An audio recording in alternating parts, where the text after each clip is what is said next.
How's it going, guys? So I came across a news article today, and it said on the headline of the article, Danny Jacobs calls out Gennady Golovkin. Do you know that's funny because just a few days ago, I remember Danny Jacobs came out and said that, oh, he would love to fight Gennady Golovkin, but he wants a year and a half before the fight happens. You know, he needs a year and a half to let the fight marinate. Man, it's funny, guy. You know, it's funny. Everybody wants to fight Golovkin. They all call out Golovkin. They all say they'll fight him, but they all want 2 years or a year or a year and a half before the fight happens. You know, they all want to let it marinate. They all want all this time to prepare and all these tune-up fights. It's funny. I was just thinking to myself today. I was trying to think of any fighter within my lifetime that I can think of that was as ducked and as avoided as this guy. Do you know what, guys? I don't think there's anybody. I really don't. I mean, Gennady Golovkin, you have guys paying him step aside money. You have guys that are draining themselves to stay in a lower division just so that the question does not get asked, do you want to fight Triple G? I mean, you look at Jamal Charlo, for example. Jamal Charlo, sorry, that one. He clearly does not belong at 154. I mean, if you look at that guy's body, you know, he looks like a skeleton on the scales when he weighs in for a fight. He's clearly a natural 160 pounder, but he's staying at that weight because he knows if he competes at middleweight, if he campaigns there, questions are going to be asked. You know, do you want to fight Golovkin? He doesn't want to fight Golovkin. None of these guys do. I mean, Chris Eubank Jr. Was very vocal within the past few weeks, leading up to his fight against Tom Duran. He said he wanted to fight Golovkin. He says he believes he's the man to beat him, and you know a lot of people believed him. And I've said in a previous video, I think that Eubank Jr. would have a very good chance in that fight. I honestly do. But after the Tom Duran fight, in the previous press conference, Chris Eubank Sr. is out saying, "Oh yeah, we will fight Golovkin, but don't blame us if the fight doesn't happen. Blame Sky." What are you talking about? Blame Sky if the fight doesn't happen? All it seems like to me is they were using Golovkin's name to try and promote the Tom Duran fight. You know, trying to create some buzz for Eubank Jr.'s next fight. It's the same shit that Erislandy Lara has been doing for the past 2 years. You know, before one of his fights, he'll call out Triple G. He'll say he wants Triple G next, and then after the fight, he'll be like, "Oh well, you know, Triple G has to do this, he has to do that," and you know, and there'll be no specific offer made. You know, there's never any emails to Triple G's team from Lara. There's never any real effort to make the fight. There's just name dropping and shit talking.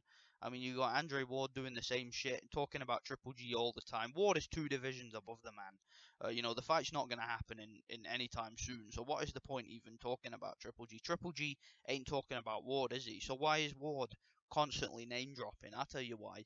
Because none of these guys want to fight Triple G. They know that his name holds a lot of weight in boxing. It does.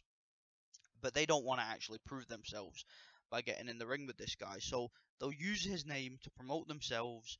They'll use his name to, you know, create some buzz for their fights. Whenever he's got a fight coming up, you know, the leeches all come out of the woodworks. I mean, when Triple G was signed to fight Dominic Wade, Billy Joe Saunders was talking about fighting him, and Canelo was saying he was going to knock him out and all that shit. You know, we don't fuck around.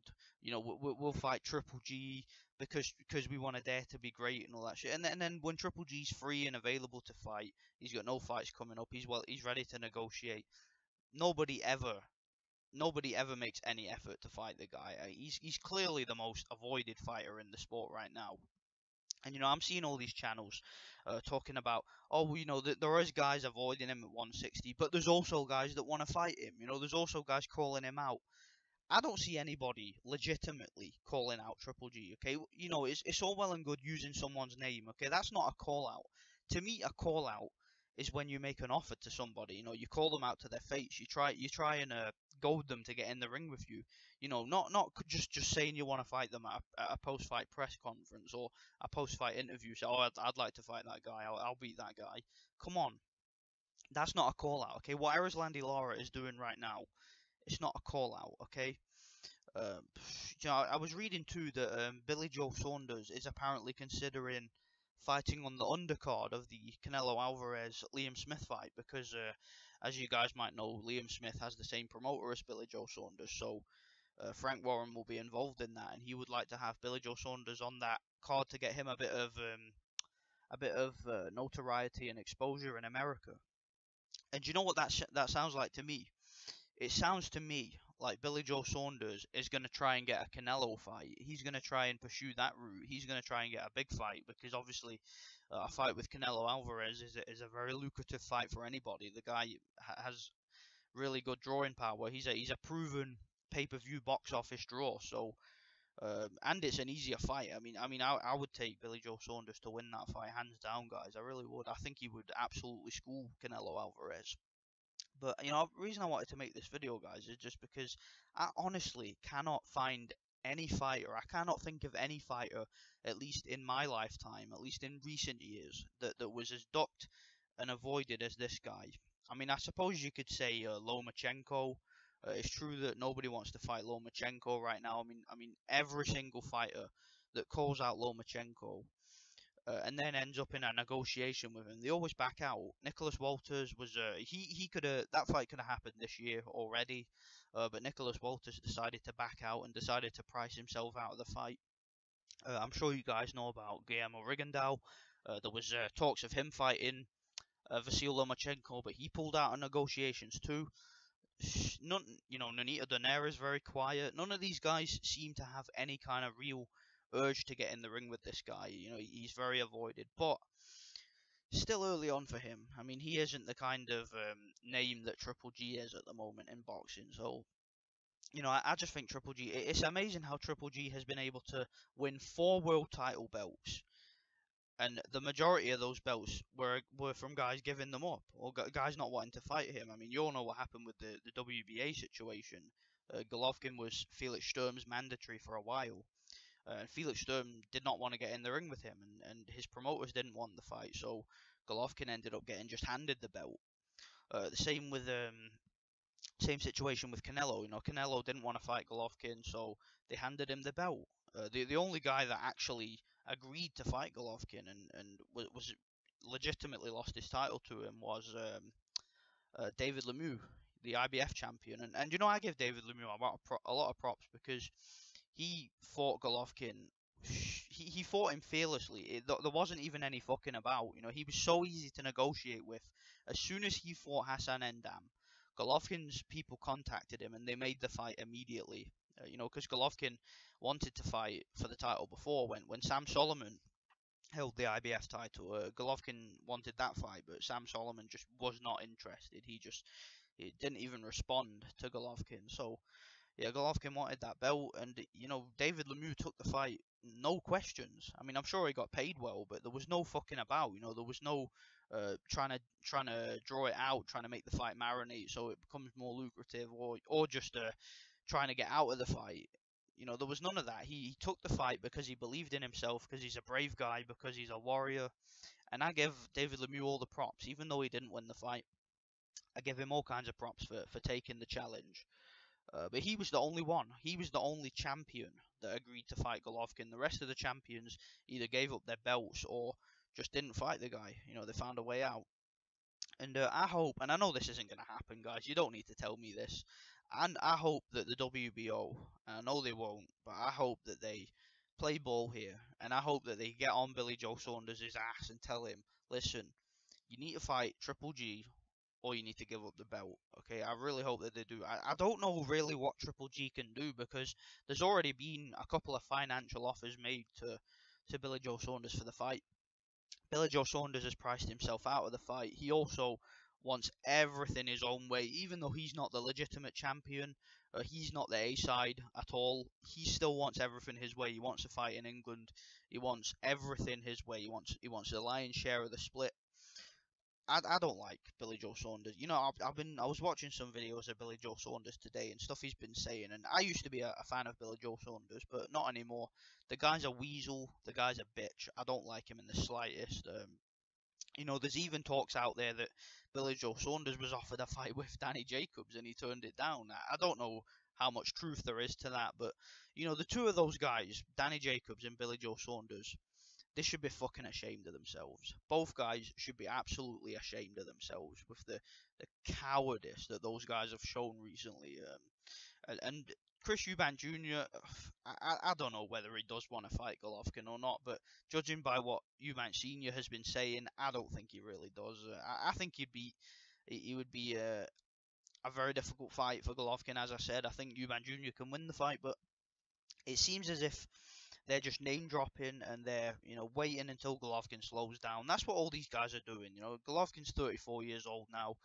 In a year or two, we'll probably see some drastic signs of a lack of reflexes. Because offensive-minded fighters that fight the way Golovkin does, they don't tend to age well in boxing. That style tends to take its toll on a fighter, especially when if you look at some of Golovkin's early fights, like the Kasim Umar fight and even the Medibo Adler fight. If you go and check that fight out, you'll see that Golovkin has actually taken a lot of punches in his career, because earlier on in his career he did actually take a lot of risks in the ring, and I've seen him get hit a lot. Even though he does have very good defense, because he's offensive minded, because he's a guy who comes forward and who gives you opportunities and who looks for the knockout, you're always going to have he's always going to get hit in every fight. There's always going to be an opportunity to hit him while he's coming at you. So I think that a fighter like that isn't going to age well. I think in the next year or so, I think we will start to see some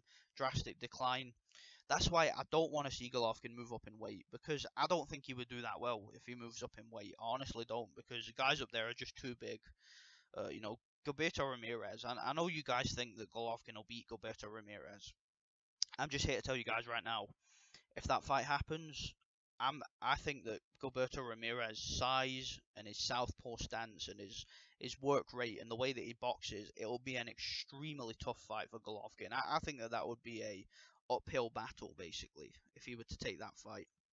I would take Golovkin over Badu Jack or James DeGale, and I would take him over Sturm also, but, I don't know if he would beat Gilberto Ramirez. I just think that stylistically, I don't know if you guys realize how difficult that fight is for Golovkin. I mean, the guy's 6'3", he's a southpaw, he's got very good stamina. He just beat Arthur Abraham, who's a very experienced champion. I think it'd be a very difficult fight. But let me know what you guys think. Is there any fighter in boxing as ducked as this guy, as avoided as this guy, that has had so many fighters paying him step aside money and giving up their titles? In fact, do you know what I'm gonna do? Just off the top of my head, I'm gonna name the champions that have avoided Triple G. Just off the top of my head, without even looking at anything. I'm not even online right now. I'm just gonna think off the top of my head. You got Miguel Cotto, got Saul Alvarez, you got Billy Joe Saunders, you got Felix Sturm, you got Carl Froch, you've got Sebastian Sylvester. Who else was there? Um, Chavez Jr. He avoided Golovkin too. Um, Danny Jacobs, obviously. Peter Quillin, obviously. All of those guys, man. They're all ducking the shit out of Golovkin. That's just off the top of my head. There probably is more, but those guys all avoided Golovkin, and those are all world-class fighters, all guys that have held world titles. And all of those guys, Andy Lee too, he's another one. Andy Lee didn't want to fight Golovkin. None of these guys have any or have made any effort to get in the ring with this guy. I mean, just total cowardice, man. I mean, the fear that this guy strikes into the hearts of these guys, it's incredible. It really is incredible, and it's really sad, because just imagine where Triple G would be right now, where his legacy would be at if these guys didn't duck him. I mean, if Sebastian Sylvester and Felix Sturm would have agreed to fight him, or if their promoters would have let them fight him, he would have been a unified champion before he even left Germany. I mean, because when Golovkin used to fight in Germany, he would have won those two belts. He would have already been a unified world champion. He would have been a big name in Germany after those fights. He may not have even bothered trying to campaign in America. He would have already been a big name in Europe. But because he couldn't get no big fights in Europe, he had to go over to America. And even over there, he still can't get no big fights. And just imagine if Chavez Jr. had agreed to fight him, or get this, because remember back then, Dmitry Pirog was still around, and he wanted to fight Golovkin. I remember there was talks of them actually fighting. That would have been a big fight. But Dmitry Pirog injured his back and ended up having to retire. But just imagine if that fight had went ahead. I mean, back then Golovkin would have had 3 belts already. I'm talking back in 2010, 2011. So, Golovkin, he's been very unfortunate in his career. It's a real shame because there's been all these opportunities that have just passed him by, with guys ducking him and guys getting injured and stuff happening.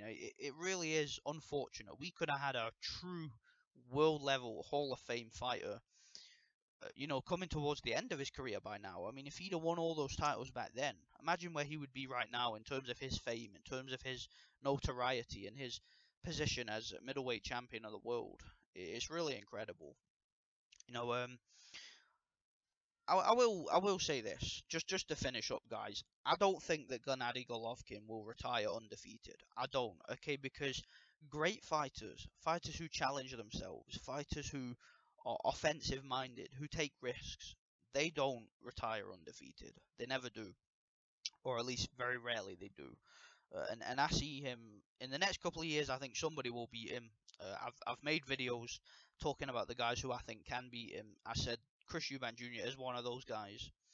But yeah, I do think he will lose within the next 2 years. I don't know who it will be to, but that's one guy that could possibly do it. But it's just a real shame that this guy has been so shamefully docked his whole career that he hasn't been allowed to prove himself as the great fighter that he is. Let me know what you guys think. Thanks for watching the video. I'm out.